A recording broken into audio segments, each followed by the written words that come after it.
Jadi jika sudah, kita bisa matikan lagi. Nah, kita bisa lanjut ke berikutnya, yaitu bagian translasi.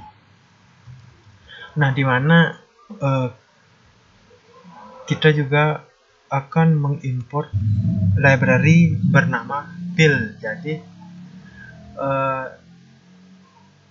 pil ini akan diimport sebagai gambar. Jadi itulah fungsi library yang sekarang kita gunakan. Jadi kita lanjut untuk translasi. Di sini saya membuat sebuah fungsi. Jadi buatlah sebuah fungsi dengan variabel m dan n sebagai perwakilan sisi vertikal dan horizontal. Bebas ya. Ini hanya variabel. Jadi m dan n itu hanya variabel. Nah, yang pertama buat variabel baru. Nah, jadi di sini saya membuat variabel.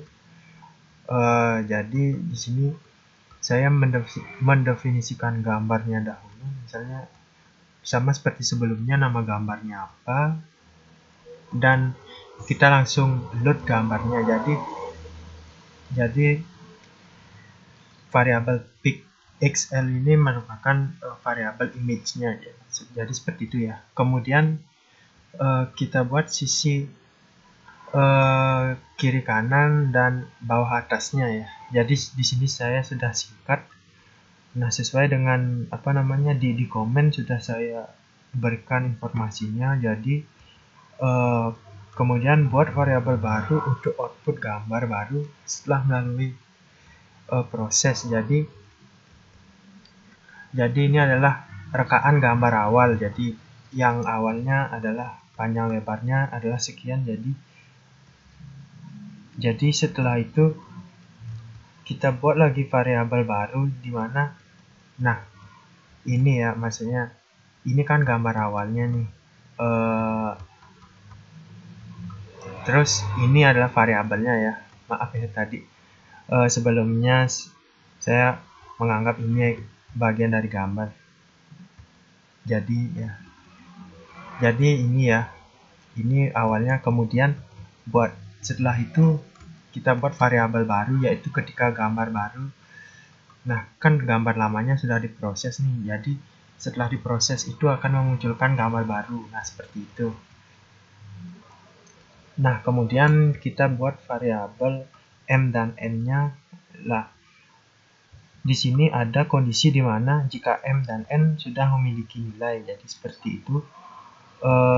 Jadi jika m lebih kecil sama dengan 0, maka dia akan memulai ukuran m, menghitung m dari 0. Jadi kemudian jika n-nya juga 0, maka n-nya juga di start dari 0, sama seperti m-nya.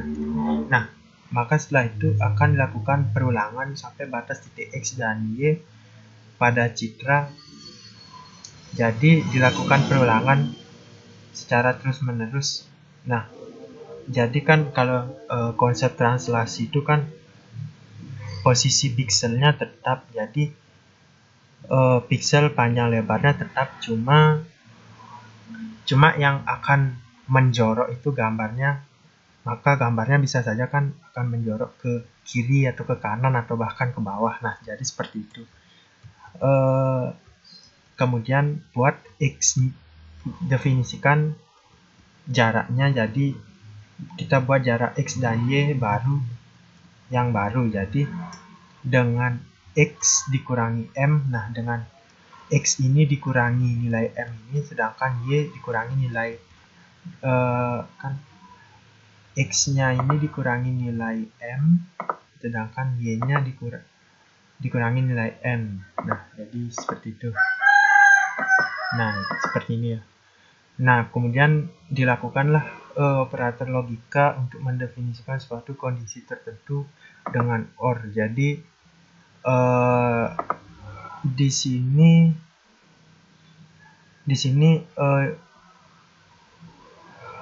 di bagian ini dia akan menyangkut dimensi citranya berapa, seperti itu ya. Sedangkan else-nya mungkin kondisional juga. Mohon maaf, Jadi saya kurang jeli juga dengan code ini ya. Tapi yang menurut saya seperti itu yang saya lihat dan saya baca juga ya.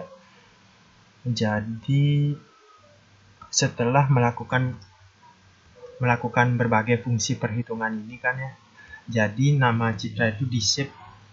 Nah, save-nya ini dengan cara seperti ini, dengan format JPG. Nah, kemudian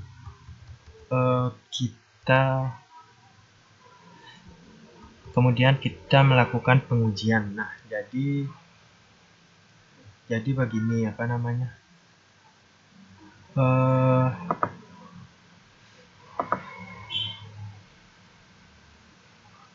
jadi di pengujian ini, nah, value-nya bisa kita ubah-ubah sih sebenarnya ya.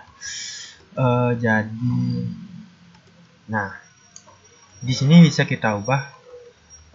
Misalnya ada dua gambar nih yang akan kita translasi.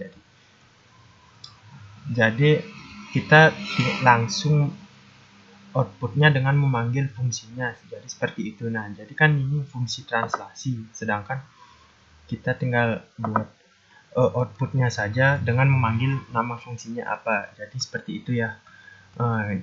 Kemudian di sini bisa kita modifikasi berapa. Nah, berapapun terserah ya. Bisa dicoba-coba juga. Jadi hasil eksekusinya akan seperti ini. Kita save dulu ya.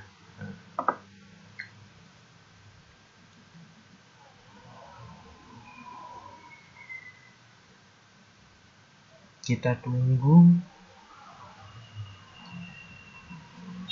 Nah, walaupun saya juga masih bingung sih ya dengan ini. Tapi setelah saya lihat di hasilnya ya, dia itu akan menampilkan, nah ini seperti ini ya, gambar seperti ini. Jadi berdasarkan sisi panjang dan lebar pikselnya gitu. Nah, jadi seperti ini dia hasilnya. Dia ukurannya tetap, cuma gambarnya agak menjorok seperti itu ya.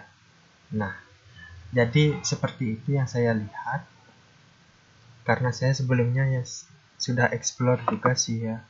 Nah, jadi seperti itu.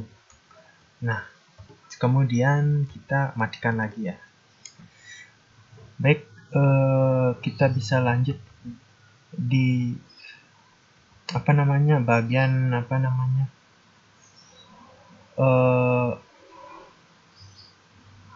perhitungan citra di berikutnya, atau fungsi citra pada berikutnya, seperti itu.